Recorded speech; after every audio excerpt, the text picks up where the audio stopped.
4, 6, 8,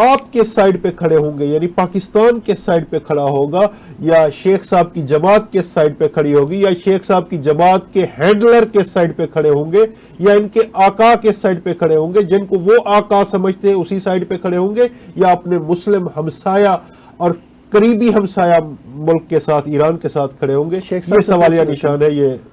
جی شیخ صاحب، بڑی جو باتیں کی ہمارے بھائی نے، لیکن پھر تھوڑا سا پٹری سے ہٹ بھی گئے اور پتہ نہیں کس تقریر کا انہوں نے حوالہ دے دیا. ہمیں تو وہ تقریر یاد ہے کہ ہمارے ٹینکوں میں تیل ہی نہیں ہے، میڈیا کا مقابلہ کیا کریں گے. ہمیں تو وہ ان کی گفتگو یاد ہے، یا ہمیں وہ یاد ہے کہ نریندر مودی کو میں نے کئی مرتبہ فون کیا، اس نے میری کال نہیں اٹھائی. ہمیں تو یہ یاد ہے. یا کلبھوشن یادو کی دفعہ کہ اب ہم کیا کریں، انڈیا سے جنگ کریں ہم، تو ہمیں وہ یاد ہے. بلوا کے ملوا دیتے ہیں، عمران خان کی فیملی کو نہیں ملنے دیتے. تو ہمیں تو وہ یاد ہے. تو باقی انہوں نے بڑا زبردست بات کی. جی بالکل اسی کو ملکی مفاد کہتی ہیں. اگر کوئی ہمارے ملک میں آئے، ہمارا مہمان ہے، لیکن جب میلی آنکھ سے دیکھے گا یا اگر وہ وہاں سے طیارے بھیجے گا تو پھر ان کے پائلٹ تو دور کی بات ہے، ان کا طیارہ بھی واپس نہیں جائے گا. یہ فرق ہوتا ہے لیڈرشپ کے اندر. جبکہ ان کی دفعہ جب یہ بات ہوئی تو نہ صرف انہوں نے پائلٹ واپس کیا 24 گھنٹے کے اندر اور کہا ہم اب کیا جنگ کریں، اور پھر اس کے بعد فلور آف ہاؤس کی ان کے پرائم منسٹر نے تقریر کی اور کہا کہ اب ہم انڈیا سے جنگ کر سکتے ہیں. تو یہ بالکل انہوں نے ٹھیک کہا کہ لیڈرشپ بڑا جو ہے نا میٹر کرتی ہے، اور وہ اگر سیسا بنی ہوئی پلائی دیوار بن جائے اور یہ تہیا کر لے کہ ہم نے اینٹ کا جواب پتھر سے دینا ہے، تو یقیناً اللہ تعالیٰ مدد کرتے ہیں. صحیح کہہ رہے ہیں. جس طرح ابھی کل ساری دنیا نے دیکھا ہے اور دنیا نے ایکنالج کیا ہے جب انڈیا نے ہمارے اوپر حملہ جارحیت دکھانے کی کوشش کی، بالکل اسی طرح جس طرح پہلے عمران خان صاحب کے دور میں بھی انہوں نے کوشش کی تھی، جس وقت خان صاحب کا میں بار بار ریپیٹ کروں، وہ بھائی کا حافظہ تھوڑا کمزور ہے. ہمیں تو یہ الفاظ ضرور یاد ہے کہ اب ہم انڈیا سے جنگ کریں. تو یہاں پر تو سویلین اور ملٹری، چیف سے پوچھ لیجئے گا، یہاں پہ سویلین اور ملٹری لیڈرشپ کا ایک ہی جواب تھا کہ آپ نے حملہ کر دیا ہے، اب ہم آپ کو جواب دیں گے اور دنیا جواب دیکھے گی. اور دنیا نے جواب دیکھا. اب رہ کی بات، اب دیکھیں اب ایک پیٹی ایشو ہے، کس کو کس سے ملنے دی ہے نہیں ملنے دی ہے. اب آپ انٹرنیشنل پالیٹکس کی بات کر رہے ہیں، نیشنل حالات کی بات کر رہے ہیں. اگر اس میں آنا ہے تو بالکل جی جو جیل کا کوڈ آف کنڈکٹ ہے اس کے مطابق ہونا چاہیے. کسی وزیر اعظم کو یہ زیب نہیں دیتا، کسی وزیر اعظم کو یہ زیب نہیں دیتا کہ وہ کہ میں فلانے قیدی کا اے سی اتار لوں گا، اس سے میں فریج لے لوں گا. کسی وزیر اعظم کو اس لیول پہ نہیں جانا چاہیے، کسی پرائم منسٹر کو ذاتیات کے اوپر نہیں جانا چاہیے. یہ بڑی چھوٹی سی باتیں ہیں. نیشنل انٹرسٹ میٹر کرتے ہیں. صاف ظاہر ہے کہ آپ نیتنیاہو کو اپنی پاکستانی ریکارڈ ہے دے دیتے ہیں، ٹرمپ کو تو دے دیتے ہیں، عمران خان کو نہیں دیتے. یہ فرق صاف گفتگو آن ریکارڈ ہے. باقی جہاں تک بات یہ ہے کہ یہ مجھے نہیں سمجھ آ رہی کہ یہ کس طرف بات کو لے کے جانا چاہ رہے ہیں. اگر یہودیوں کی بات کرتے ہیں تو سب سے قریبی تعلق یا سب سے قریبی تو عمران خان صاحب کے رہ چکے ہیں، آج بھی ہیں، ابھی بھی بلکہ انہی کے گھر میں جا کے رہتے ہیں. تو جمائمہ گولڈ سمتھ کا کس کو نہیں پتا، جو آپ نے پیس بورڈ معاہدہ کیا ہے اس میں آپ دیکھیں کہ آپ کے ٹرمپ صاحب نے یہ واضح سٹیٹمنٹ دیا ہے کہ ہم حماس کو ڈی لوکلائز کرنے جا رہے ہیں. یہ وہی ٹرمپ صاحب ہیں جن سے آپ کی پوری پارٹی کو بے تحاشا امیدیں تھی. یہ وہی ٹرمپ صاحب ہے جس کے متعلق آپ کی سینئر لیڈرشپ یہ کہتی تھی کبھی بھی نہیں. اچھا چلیں وہ بھی عمران خان کے سٹیٹمنٹس، ایک پروگرام موڑ لے ہیں. ان کی ساری سینئر لیڈرشپ جو ہے اس ٹائم پہ یہ امید لگا کے بیٹھی تھی کہ شاید یہ ہمارے لیے کچھ کر دے. بارکیف سر دیکھیں، جہاں تک پاکستان کی بات ہے ابھی زیادہ وقت نہیں گزرا، پاکستان کی لیڈرشپ نے یہ دکھا دیا کہ ہم اینٹ کا جواب پتھر سے دیں گے اور مرنے کے لیے تیار ہیں.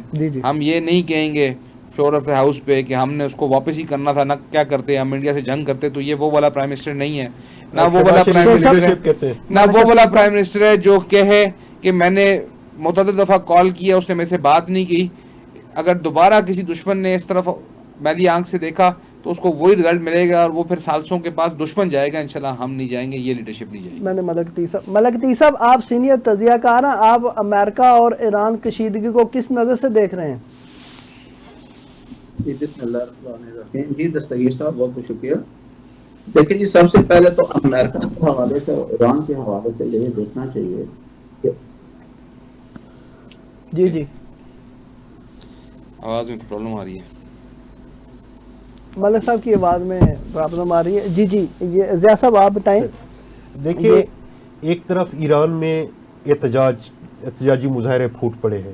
جی جی وہاں پہ جو رپورٹ ہو رہا ہے، جو اطلاعات آ رہی ہیں، 6126 ہلاکتیں موصول ہو رہی ہیں. اللہ کرے یہ جھوٹ ہو، ایسا نہ ہو. اتنے بڑے پیمانے پہ وہاں پہ انٹرنیٹ بلاکیج ہو رہی ہیں. یہ ایک موقف ہے امریکہ کی سائیڈ کا، یہ ٹرمپ کی سائیڈ کا موقف ہے کہ یہ اس طرح کر رہے ہیں.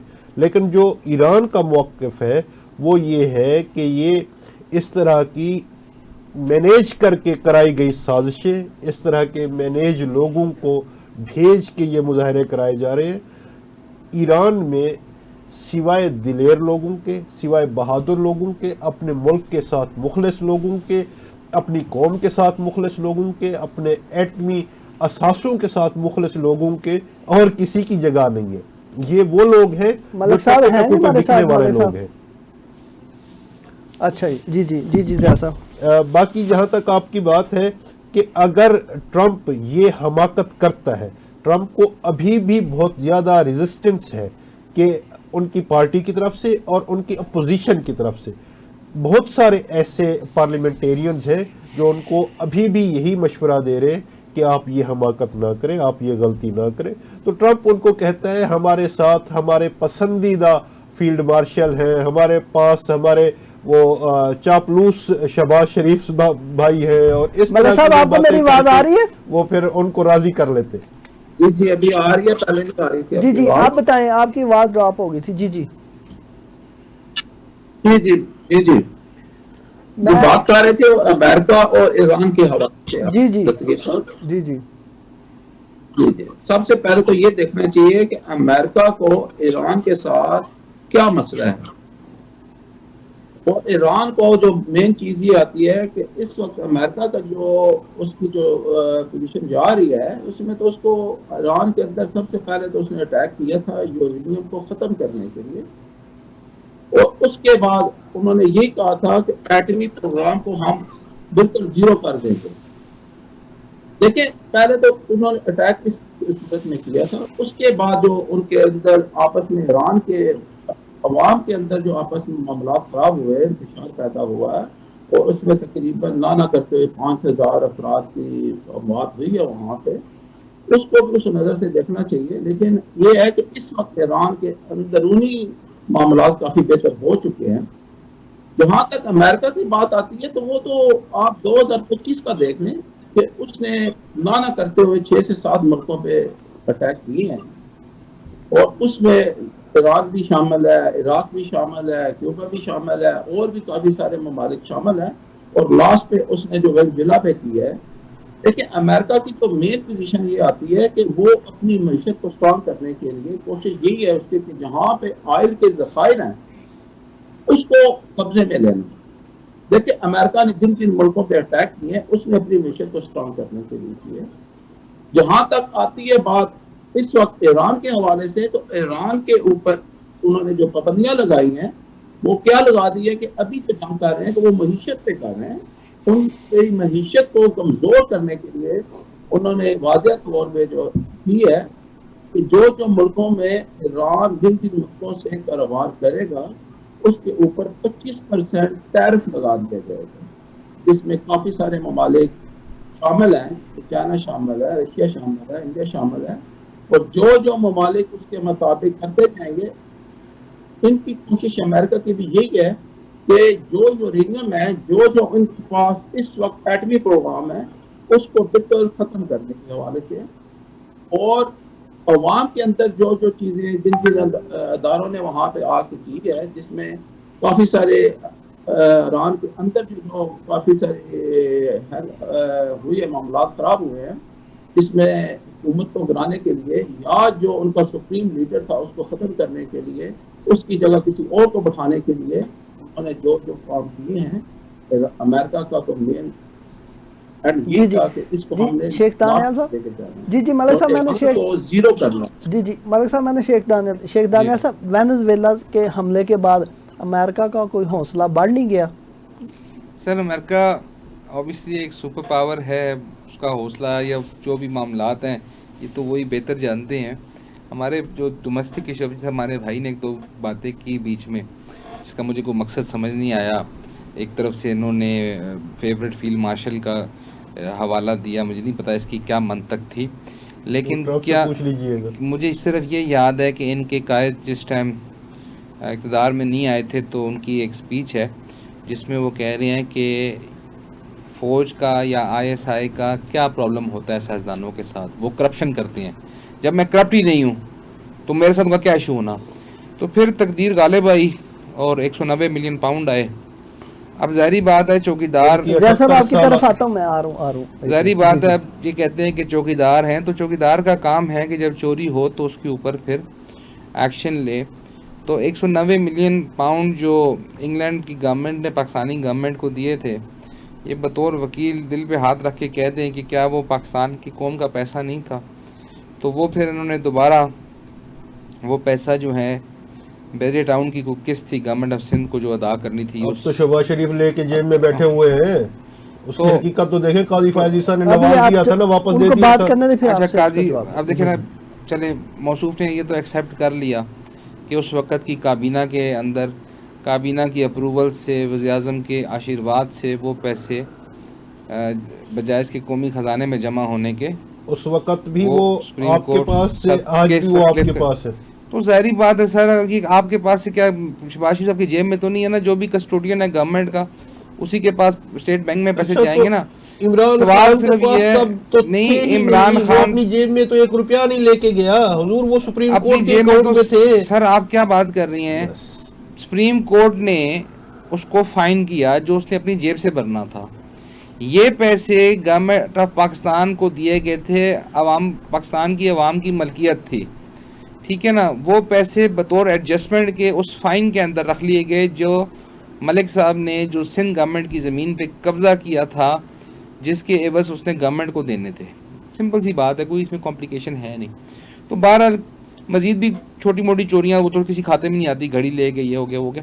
تو کہنے کا مقصد یہ وہ خود ان کی گفتگو آن ریکارڈ ہے کہ کیونکہ سیاستدان چوریاں کرتے ہیں تو لہٰذا پھر اداروں کو بیچ میں آنا پڑتا ہے. تو چوری تو یہاں پہ ثابت ہو گئی ہے. اب یہ کہہ رہے ہیں وہ شہباز شریف کے پاس ہے، کس کے پاس ہے؟ چور بندے کی سب سے بڑی نشانی یہ ہے کہ وہ 4 سال منہ سی کے بیٹھ جاتا ہے. اچھا جی، تو چور بندے کی سب سے بڑی نشانی جس طرح ساری دنیا نے دیکھا، جس طرح سے انہوں نے ان کی گورنمنٹ یا پرائم منسٹر جو تھے بانی چیئرمین PTI کی جو گورنمنٹ تھی، وہ کس طرح سے کن بیساکھیوں کے اوپر چرائی جا رہی تھی. ریکارڈ کے اوپر ہے.